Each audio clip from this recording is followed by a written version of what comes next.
And he was asking about, well, what is good reasoning? How do we know what it is? Or how would a Madhyamaka think about what it is, what it might be?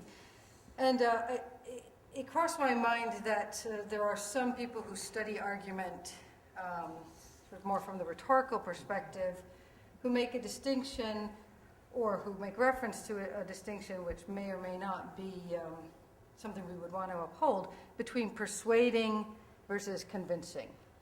And I think in general the way this distinction has been understood, others may know more about this than I do, is that in general all arguments are designed to win someone over. And but some arguments do so through a kind of force that is a force of conviction, so that at the end of the argument there is just no denying the conclusion. And other kinds of arguments do so in a way that someone does agree with the conclusion, but the force by which they've been persuaded in this case is somehow considered to be less ironclad, less watertight. Other people, I believe, have questioned this as a distinction and simply said, actually, everyone who is convinced is also persuaded, and everyone who is persuaded is also at some level convinced. And so it's not that there's a difference in where you end up, but at the same time, it does seem to me that there are a variety of ways of winning someone over.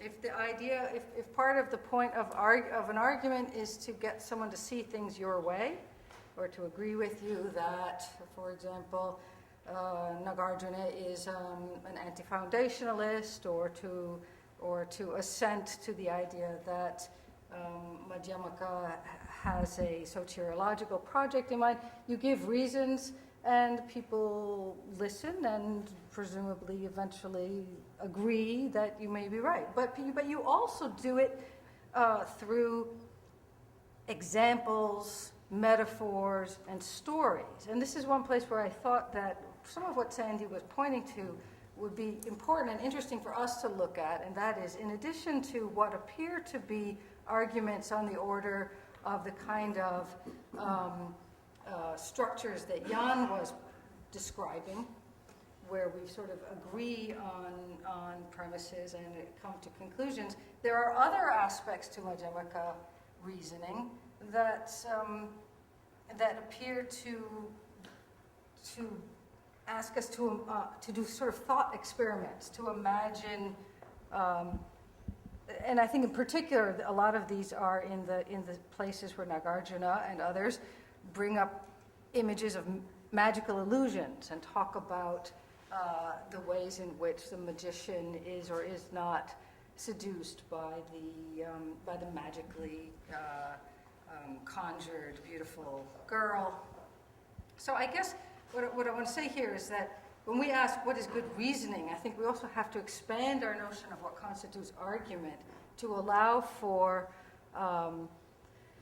the possibility that arguments include very subtle uses of language that bring you along, that may bring along an audience through means that are not just the sort of standard anumana, pramanavada kinds of argumentation. I know that doesn't answer your question, but it sort of adds to the question, really. And I've been reading Cora Diamond myself, and in fact, I even brought some things with me to show a few people here, articles that she's written on the limits of argumentation, and specifically, you know this, I'm sure, from your reading, but I think it's relevant to our conversation here. The novelist, South African novelist J.M. Coetzee was invited to Princeton to give a talk, I don't know, a few years ago, I suppose. And he came and he read over a course of a couple evenings, I guess, a novella in which a woman is invited to give a talk at a college, a philosopher. And anyway, then that was published. Wendy Doniger actually wrote you know this? Well, yeah. And a few others wrote essays that follow this, the novella. They're published in the same volume. People who work, and the novella,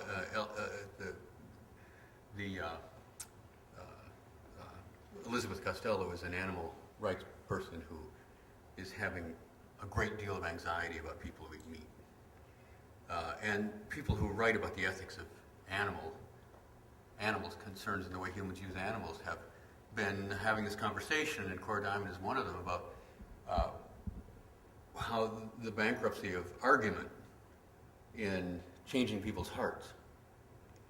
And it's in that context that these discussions are taking place. And they seem to me to be highly relevant here because of the way Coetzee used the novella to make his, you might say, argument. So I'm glad you mentioned Cora Diamond. I think, you know, I just kind of put that on your reading list as a way to think about these issues. We've moved in our discussion here from talking about the status of arguments in general to talking about specific argumentative practices. That's where Sarah has taken us. And all I would say about that is that that actually is a studyable question. It's possible to go into the literature and into the narrative accounts of Indian philosophers and, of course, Tibetan philosophers as well.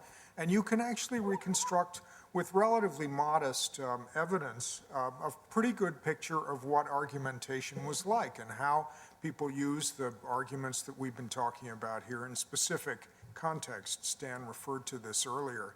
I was very intrigued and informed once when I asked Georges about this when we were talking at Boston University about something else, about how argument was done in Tibet. And he said that it was by and large a prasanga style. You took your opponent's proposition and you reduced it to some kind of an absurd conclusion. And that was the decisive form of argumentation in the Tibetan academy.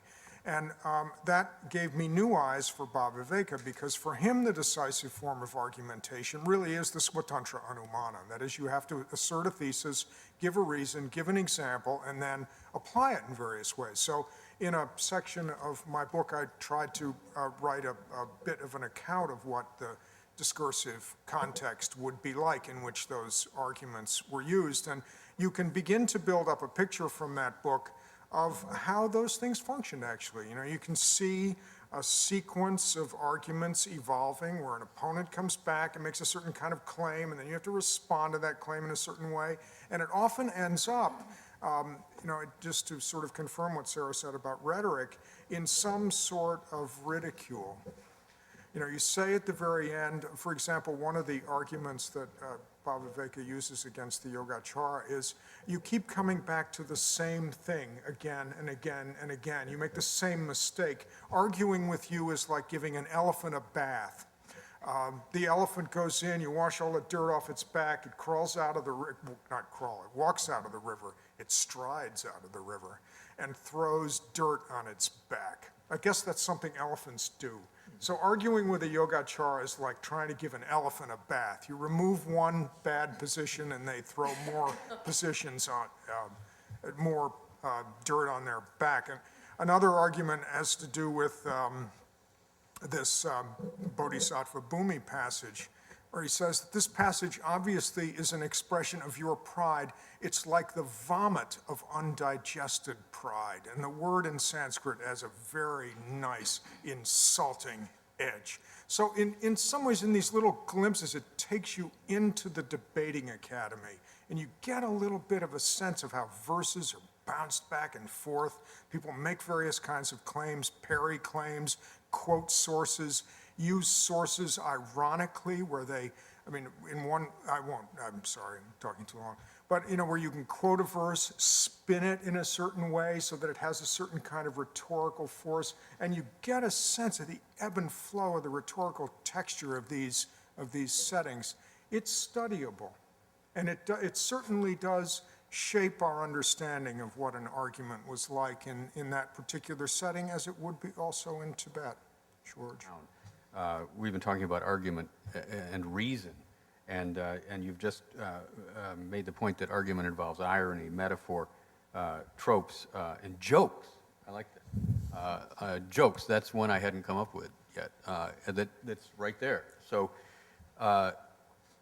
And, jokes are, of course, telling of story, washing an elephant. I think these are the kinds of things that I think are worthwhile paying closer attention to. It seems to me in the Tibetan tradition, at least, there is something very important that the student kind of learns from the teacher, meaning that the teacher is also embodying what he's teaching, and the student doesn't just get it from the arguments or from let's just read the book. It is kind of, I think the sense of freedom or the sense of liberation comes up there is a sense of transmission. And what I'm wondering is, if I look at this at texts, I would also wonder, how well do the texts transmit, for example, if there's a sense of freedom that Nagarjunian text should bring about, how well do the texts communicate that? And I have a sense from having read some of those, that some of the texts feel very much, even if they would literally deny it, they feel like if you present, steel clash on steel arguments the whole way through, then the sense that you get from the text is that the world is a steel clash on steel affair. And there are other texts that sometimes can be very poetic. They use arguments, they do other things, and the feel of reading these texts seems to be very, very liberating. They seem to be like they open the mind. There is suddenly a space opened up. And that's a problem that I have. And I'm so grateful you mentioned Cora Diamond, or even the more radical interpreters of strong resolute reading like Juliet Floyd and others. They completely move away from this craving for generality and think even that words like nonsense, that Cora Diamond still takes us seriously about Wittgenstein, that they also need to be earned piecemeal. There's not like a general law, what is nonsense or what is not nonsense. And I could even imagine that in the end, after one has done all this stuff about inherent existence or so, for the practitioner who has learned it, he laughs it off. In the end, you just don't care about it anymore. If you call something exists like this or like that, it may not matter that much anymore, except when you're maybe in a pedagogical discourse. And I have a sense that performatively, the texts that are very much argument-oriented, I have nothing against arguments, I'm a trained mathematician and logic, but it does constrain the mind in a certain way. And I have a sense that is not conducive to freedom in the end, as an expression of freedom, maybe as a tool to learn freedom, but not as an expression of freedom. And I was wondering how the other people experience reading these texts. Maybe, texts, for example, like from Graham Priest or from others. To me, they sometimes feel constricted. It's just my reader experience, because they're going to tell me how the world really is. There's really a contradiction in the world out there. If I would just look, that's how it really is. But I just can't make that step. I can't follow that argument along. Like, it has lost its convincingness for me somehow, through having gone through the other Madhyamaka arguments for. So I feel it's almost an inconvenience to have to think these things through. I think that the things that are most confining, at least for me, intellectually, the things that make it hardest to think freely, are the habits that you don't notice, the sediment, the kind of cognitive dispositions that are buried so deep and are so much a part of your cognitive structure that you don't interrogate them. And what I find refreshing and liberating about Mulla Madhyamaka Karaka, Vikarahavyavartani, Yukta and the others, is that Nagarjuna turns a kind of analytical laser on those very deeply held cognitive habits. And it does feel constraining in the way that somebody sort of holds your head and says, look really hard at this. This is where you're stuck. And it turns out, I think, one of Nagarjuna's deeper insights, and we see this in Chandrakirti's commentaries too, is that figuring out where you're stuck and why you're stuck is hard analytical work. And it might not feel liberating while it's being done, but the end result is certainly a good thing. It's kind of like being at the dentist, right?